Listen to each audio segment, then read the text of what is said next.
హరే కృష్ణ. ఆకలితో ఉన్న వాడిపై ఆగ్రహం వద్దు సుమా. ఆతిథ్య వేళ అంటారు.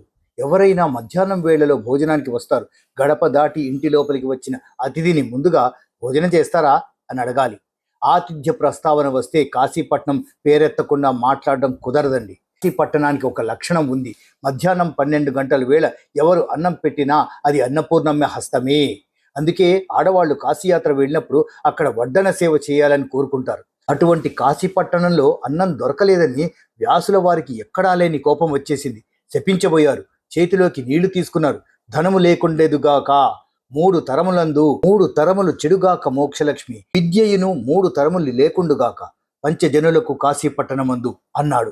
ఇంతలో ఎదురుగుండా ఇంటిలోంచి గడియ తీసుకొని పట్టుచీర కట్టుకొని వచ్చింది ఓ తల్లి. అప్పటికీ లోపలి నుంచి శివుడు దూర్తుడు కాశీని శపిస్తాడట, కాల్చేస్తా అంటున్నాడు. శివుని ఆగ్రహం కారణం కాశీ పరమేశ్వరునికి భార్య లాంటిది.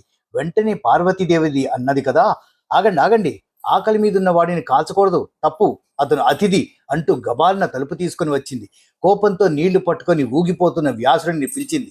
వ్యాస, ఇలా రా, భిక్ష లేదని కాశీపట్టణం మీద ఇంత కోపమా? నీ చిత్తశుద్ధి తెలుసుకుందామని పరమశివుడు పరీక్ష పెట్టాడు తప్ప కాశికా పట్టణంలో అన్నం దొరకపోవడమా? భూమండలంలో ఎక్కడైనా అన్నం దొరకదేమో కానీ కాశీపట్టణంలో అన్నం దొరకపోవడం అంటూ ఉండదు.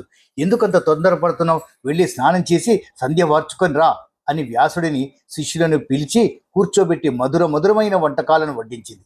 పాయసం పాత్ర ఎడమ చేతిలో పట్టుకొని బంగారు తెడ్డు కుడి చేత్తో పట్టుకొని అన్నపూర్ణమ్మ ఎవడొస్తాడా వడ్డిద్దామని ఎదురు చూస్తూ ఉంది. కాశీలో ఆడవారి సహకారం లేకుండా పురుషుడు ఎంత ధర్మాత్ముడైనా ఎవరికి అన్నం పెడతాడు? ఆతిథ్యం అంటే ఆతిథ్యమే.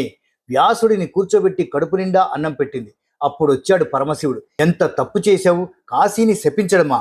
వైరాగ్యం కొద్దీ కాశీకి రావలే గాని భోగం కోరేవారు రాకూడదు. కాశీని వదిలి వెళ్ళిపో అన్నాడు. ఆతిథ్యం అంటే అంత తప్పు చేసిన అతిథిని కూడా కాశీపట్టణం నుంచి పంపే ముందు మధ్యాహ్నం అన్నం పెట్టి మరీ పంపించింది అన్నపూర్ణ. అది ఈ దేశం గొప్పతనం. ఇంటికి వచ్చిన అతిథిని పూజించి ఆదరించి తృప్తిగా అన్నం పెట్టి సత్కరించడం గృహస్థు ధర్మం. ఒక అతిథి ఇంటికి వస్తే ఎలా గౌరవించాలి, ఎలా పూజించాలి, ఎలా సత్కరించాలన్నది మనకు మన పెద్దలు నేర్పారు. సనాతన ధర్మం కేవలం మనం ఎలా బతకాలో నేర్పలేదు, నలుగురి కోసం ఎంత ఉత్తేజంగా బతికి ఎంత ఉన్నతంగా ఎదగాలో నేర్పించింది. మాతృదేవోభవ, పితృదేవోభవ, ఆచార్య దేవోభవ, అతిథి దేవోభవ అని మనం ఇప్పటి వరకు తెలుసుకున్న విషయాలు ముందుగా మనం పూర్తిగా జీర్ణించుకొని మనస వాచ కర్మణ అనుసరిస్తూ మన పిల్లలకు ఆదర్శంగా నిలిస్తే ఈ ధర్మాన్ని వారు మరో 10 కాలాల పాటు పరిరక్షించగలుగుతారు. హరే కృష్ణ.